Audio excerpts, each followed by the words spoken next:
சிங்கீதம் சீனிவாச ராவோ. இவர் வந்துட்டு ஒரு தெலுங்கு டைரக்டர். 2024 டிசம்பர்ல கமல் அவர்கள் இவருக்கு ஒரு செலிப்ரேஷன் ஒன்று வச்சிருந்திருப்பாரு. சினிமாவில் அவரோட 52 வருஷத்துக்கான செலிப்ரேஷன் தான் அது. இதை ஏன் கமல் அவர்கள் பண்ணணும்னு கேட்டீங்கன்னா, கமலோட கெரியர்லயே இருக்கிற பெஸ்ட் மூவிஸை இவர் தான் பண்ணியிருக்காரு. ராஜபார்வை, அபூர்வ சகோதரர்கள், மைக்கேல் மதன காமராஜன், காதலா காதலா, மும்பை எக்ஸ்பிரஸ், இந்த மாதிரி கமலோட கெரியர்ல முக்கியமான படங்களை டைரக்ட் பண்ணவரே இவர் தான்.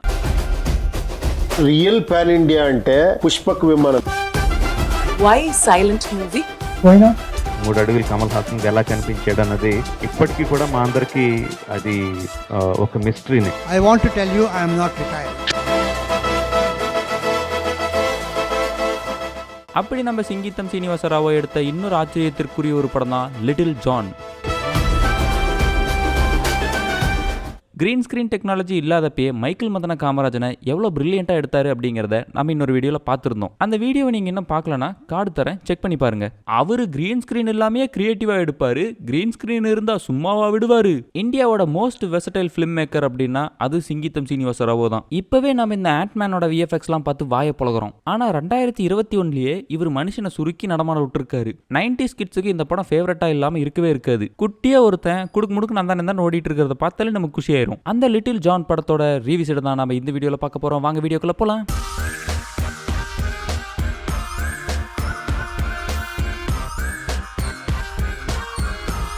படத்தோட ஸ்டார்டிங்லயே மூக்குத்தி அம்மனோட மூக்குல இருக்கிற மூக்குத்தியோட சத்தியை பத்தி சொல்றாங்க. அந்த மூக்குத்தி அடையறதுக்கு கிர்மாடாவோட கிறுக்கு புதல்வன் மாதிரி ஒருத்தர் காத்துட்டு இருக்காரு. அவரு தான் காலபைரவன், நம்ம பிரகாஷ்ராஜ் சார். சார், நீங்க எந்த கடையில ஷாம்பு வாங்கி யூஸ் பண்றீங்கன்னு சொன்னீங்கன்னா நம்ம ஊர் லேடிஸ்க்குலாம் கொஞ்சம் யூஸ்ஃபுல்லா இருக்கும். கண்ணு, நாய் கண்ணு, பேய் கண்ணு, நல்ல கண்ணு, நொல்ல கண்ணு, எல்லா கண்ணும் பட்டு போக ஊர்ல உள்ள எல்லா சிரிக்கிங்க கண்ணும் மஸ்து மேல தாண்டி இருக்கு. துப்பு. மூக்குத்தி அம்மனோட மூக்குத்தி அடையறதுக்கு 6000 வருஷம் ஆனாலும் பரவாயில்ல, நான் காத்துட்டு இருக்கேங்கிறாரு. அதுக்கே 6000 வருஷம் காத்துட்டு இருக்கணும்? அப்பயே ஆட்டை போட ட்ரை பண்ணலாம்ல. மூக்குத்தி அம்மனோட மூக்குல இருக்கிற மூக்குத்தியை ரிசர்ச் பண்றதுக்காக அமெரிக்கால இருந்து ஒருத்தர் வராப்ல. அதுதான் நம்ம ஹீரோ ஜான் மெக்கன்சி. ஹீரோயினோட அண்ணனோட ஃப்ரெண்டு தான் இவரு. ரிசர்ச் பண்றதுக்காக இவங்க வீட்டிலே தங்கியிருக்காரு. காட்டுக்குள்ள இருக்கிற மூக்குத்தி அம்மன் கோயிலுக்கு போயிட்டு சுவாமிஜியை மீட் பண்றாரு. John McKenzie. என் பேர் உங்களுக்கு எப்படி தெரியும்? ஒரே அதிசயமா இருக்கு. ஆக்சுவலா இது அதிசயம் கிடையாதுப்பா. நீ வரேன்னு யூனிவர்சிட்டில இருந்து ஃபோன் பண்ணி சொன்னாங்க. அதிசயம்னா என்னன்னு காட்டுறேன் வா. இந்த பக்கமா பார்த்தா நம்ம காலபைரவன் உடம்பு ஃபுல்லா பூச்சிக்கூடு கட்டி படுத்துட்டு இருக்காரு. ஸ்பைடர்மேன் பிராண்ட் நியூ டேவோட ஐடியாவே இங்க இருந்தா வந்திருக்கு பாருங்களேன். ஆக்சுவலாக அகோரிக்கு அத்தப்பைய மாதிரி இருக்கிற இவர் பெரிய வில்லலாம் கிடையாது, டம்மி பீஸு. இந்த குகைக்குள்ளேயே தான் இருப்பாரு, வெளியே கூட எட்டி பார்க்க மாட்டாரு. 1000 பேரை பார்த்துருக்கிறேன், ஆனா உன்ன மாதிரி ஒரு டுபாக்கூரை நான் பார்த்ததே இல்லை. ஏன் டுபாக்கூருங்கிற? தம்பி ஜான், இதெல்லாம் நீ நம்ப மாட்டேன்னு எனக்கு தெரியும். நான் வேணா உனக்கு ஒரு வித்தை காட்டுட்டுமா? அங்க பாரு அந்த விளக்கு, அது எப்பவும் மேல் நோக்கி தான் எரியும். நான் கீழ் நோக்கி எரிய வைக்கிறேன் பாரு. ஹோலியா? அது மார்வாடி பண்டிகை இல்ல? அப்புறம் ஜான் அந்த பக்கமா போன வாட்டி மந்திரத்தை ட்ரை பண்றாரு. விளக்கு கீழே பார்த்து எரியுது. டேய் டேய் வெள்ளக்காரா வெள்ளக்காரா. அப்புறம் நம்ம ஹீரோக்கும் ஹீரோயினுக்கும் இந்த லவ்வாங்கிலாம் ஸ்டார்ட் ஆக ஆரம்பிக்குது. பாட்டு பாடிக்கிறாங்க, ஆட்டம் ஆடிக்கிறாங்க. அப்புறம் நம்ம ஜான் வந்துட்டு ஒரு ஐயர்கிட்ட, ஐயரே நான் மூக்குத்தி அம்மனை பார்க்கணும்னு கேட்குறாரு. அதெல்லாம் பார்க்க முடியாது தம்பி, நீ கிளம்புங்கிறான். சரி சாமிஜிவாது காட்டுங்க அப்படின்னா, சாமிஜியும் இன்னைக்கெல்லாம் பார்க்க முடியாது, கிளம்புங்கிறான். இன்னைக்கு ஒரு யாகம் இருக்கு, அந்த யாகத்துக்குலாம் நீ வரக்கூடாதுங்கிறான். நீ யாகத்துக்கு வரக்கூடாதுன்னா நான் வருவேண்டா அப்படின்னு சாமியார் வேஷம் போட்டுட்டு போறாப்ல. அங்க போய் பார்த்தா எல்லா சாமியும் பூ மிதிச்சிட்டு இருக்காங்க. மறுபடியும் நம்ம சாமிஜி ஜானை தனியா கூட்டிட்டு போயிட்டு, இங்க பாரு ஜான், நான் நினைச்சா இந்த இடத்துலயே மழை வர வைக்க முடியும், பாக்குறியா? ஆபராக்கா டோபராக்கா ஜாபராக்கா குஷ். என்ன ஒன்னுத்தையும் காணும், ஒரு நிமிஷம் இரு, மந்திரத்தில் ஏதோ தப்புன்னு நினைக்கிறேன். யாகாமி மோ யாகாமி ஜீமா உஷ். சாமி, நீ பண்ணுற குரல் வித்தையெல்லாம் பார்த்துட்டு இருக்கு, எனக்கு நேரம் இல்லைன்னு சொல்லிட்டு ஜான் கிளம்பிடுறான். அவன் கிளம்புனதும் மறுபடியும் மழை பெய்யுது. இவன் இருக்கிறப்ப நம்ம மந்திரம் போடுறோம், அந்த மந்திரம் வேலை செய்ய மாட்டேங்குது. இவன் இல்லாதப்பையும் அதே மந்திரத்தை தான் போடுறோம், அப்போ மட்டும் வேலை செய்யுது. நம்ம ஹீரோயின் ஜோதிகா வந்துட்டு ஜானை லவ் பண்ண ஆரம்பிச்சிடுறாங்க. வீட்டில் அப்பா அம்மா வந்துட்டு கல்யாணம் பண்ணிக்கோ கல்யாணம் பண்ணிக்கோ கல்யாணம் பண்ணிக்கோன்னு டார்ச்சர். அவங்களும் வந்துட்டு நான் ஒருத்தரை லவ் பண்ணுறேன், அவர் தான் நம்ம வீட்டில் இருக்காரே ஜான், அவரை. ஜான் உன்னை இன்னைக்கு எந்திரா, எவ்வளோ தைரியம் இருந்தா என் பொண்ணை நீ கரெக்ட் பண்ணியிருப்ப. ஐயோ டேடி, அவருக்கு எதுவுமே தெரியாது டேடி. எனக்கு என்ன தெரியாது, உனக்கு ஒரு மயிரும் தெரியாது, கம்முன்னு இரு. நீங்க என்ன லவ் பண்ணலன்னு எனக்கு தெரியும், ஆனா நான் உங்களை லவ் பண்றேன். அப்படியா? நானும் லவ் பண்றேன்.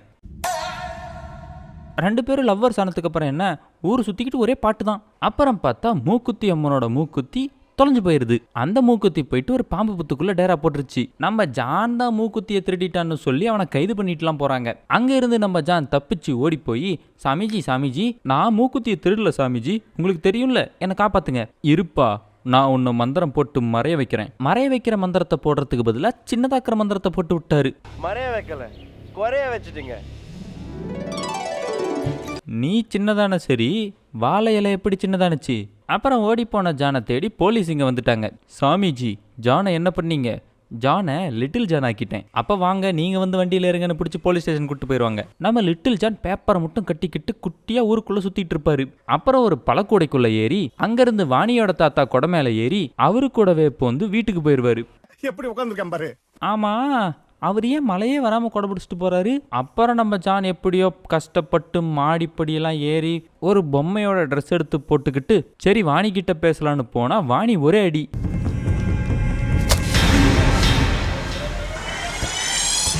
ஒரு மனுஷன் எதையாவது பண்ணி முன்னுக்கு வரலாம்னு பார்த்தா கால் வைக்கிற இடமெல்லாம் கண்ணி விடி வைக்கிறாங்களே.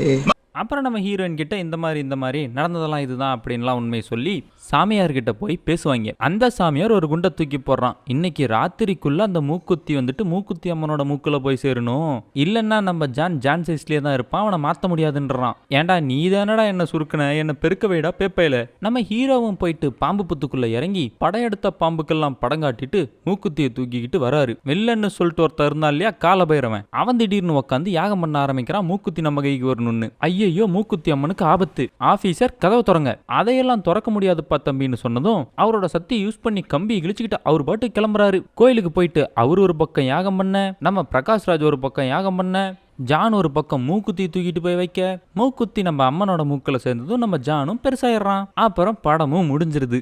இந்த படத்தோட செல்லிங் பாயிண்டே விஎஃப்எக்ஸ் தான். இன்டர்வலுக்கு அப்புறம் நம்ம ஜான் வந்துட்டு குட்டி ஆயிடுவாரு. அதுக்கப்புறம் தான் விஎஃப்எக்ஸுக்கு வேலையே. ஜான் வந்துட்டு குட்டி ஆகிற மாதிரி காட்டணும், ஆனால் ஜான் வந்துட்டு குட்டி ஆகலை, இது விஎஃப்எக்ஸ் தான் அப்படின்னு நம்மளுக்கு தெரிஞ்சிடக்கூடாது. அதுக்காக ஜான் குட்டி ஆகிறதுக்கு கொஞ்ச நேரம் முன்னாடியிலிருந்தே கேமரா ஆங்கிளில் கொஞ்சம் விளாண்டுருப்பாங்க. ஜான் குட்டி ஆகிறதுக்கு முன்னாடி வரைக்கும் அவருக்கு வைக்கப்பட்ட ஷார்ட்ஸ் எல்லாமே கீழே இருந்து மேலே பார்க்குற மாதிரி தான் வச்சிருப்பாங்க. கேரக்டரோட பாட்டம்ல ஷாட் வைக்கிறத நிறைய விஷயங்களுக்காக யூஸ் பண்ணுவாங்க. உதாரணத்துக்கு ஒரு வில்லனோ இல்லை ஒருத்தர் வந்துட்டு பவர்ஃபுல்லாக இருக்கிறாங்க அப்படிங்கிறத மென்ஷன் பண்ணுறதுக்கு கீழ இருந்து ஷாட் வைப்பாங்க. அந்த ஷாட்டை பார்க்கறப்பே இவங்க வந்துட்டு பிரம்மாண்டமா இருக்காங்க அப்படிங்கிற ஃபீல் நமக்கு வரும். அதனால தான் ஜானை காட்டுற எல்லா சீன்ஸுமே கீழ இருந்தே வச்சிருப்பாங்க. நம்ம ஜான் சின்னதானத்துக்கு அப்புறம் வர ஷாட்ஸ் எல்லாமே பார்த்தோமா மேல இருந்து கீழே காட்டியிருப்பாங்க. உதாரணத்துக்கு சொல்லணும்னா நம்மளை விட ஹைட்டா இருக்கிற யாரையாவது பார்த்தோம் அப்படின்னா அண்ணாந்து தான் பார்ப்போம். அதை ஒரு கேரக்டர் பெர்ஸ்பெக்டிவ்ல இருந்து பார்க்கறப்ப அவங்க ஹைட்டா இருக்கிறாங்கன்னு தோன்றதுக்காகவும் இந்த ஷாட்டை யூஸ் பண்ணுவாங்க.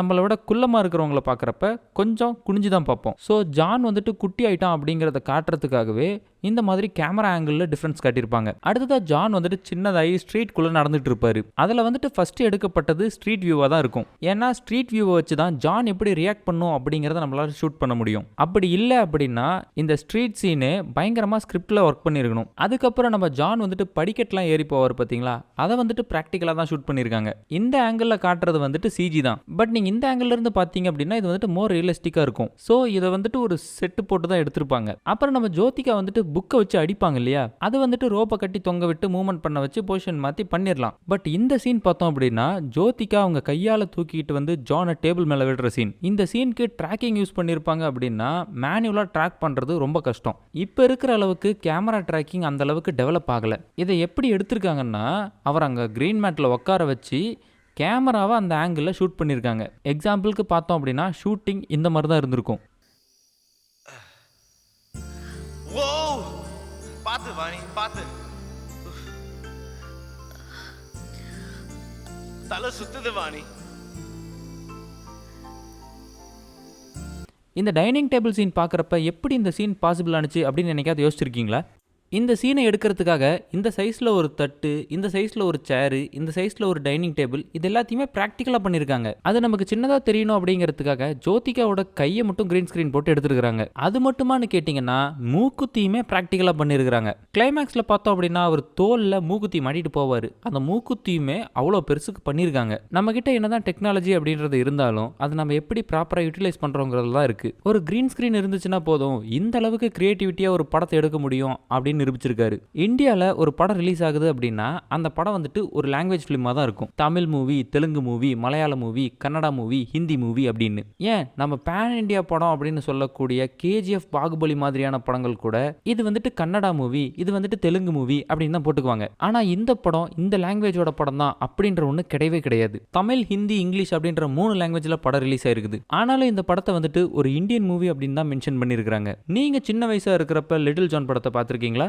அப்படி பார்க்குறப்ப உங்களுக்கு அந்த படம் எந்த மாதிரியான எக்ஸ்பீரியன்ஸ் தந்துச்சு அப்படிங்கிறத கமெண்ட்ஸில் ஷேர் பண்ணிக்கோங்க. உங்களை அடுத்த வீடியோவில் வந்து பார்க்குறேன். பாய். அப்புறம் சப்ஸ்கிரைப் பண்ணிக்கோங்க.